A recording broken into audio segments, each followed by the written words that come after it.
Red. Wala. No.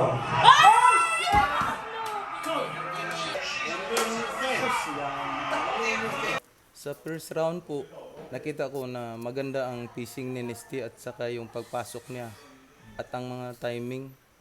Ngunit biglang nagbago sa second round. Nakita ko yung galaw niya medyo bumabagal eh. At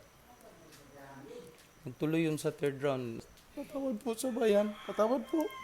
Siguro, ganito lang siguro yung naramdaman ng bilang dating coach at ama niya. Proud na proud ako. Kahit bronze yun, tumatak din sa kasaysayan na isang Pinay, 2 ulit naging Olympian. Siya ang kauna-unahan po. Nagpapasalamat na ako kaya nakita ko sa anak namin na nagpupursige siya. Pero ganun talaga ang laban, may manalo matalo. Tanggap namin. Sa totoo lang po, si Nesty talaga ang bumubuhay sa amin.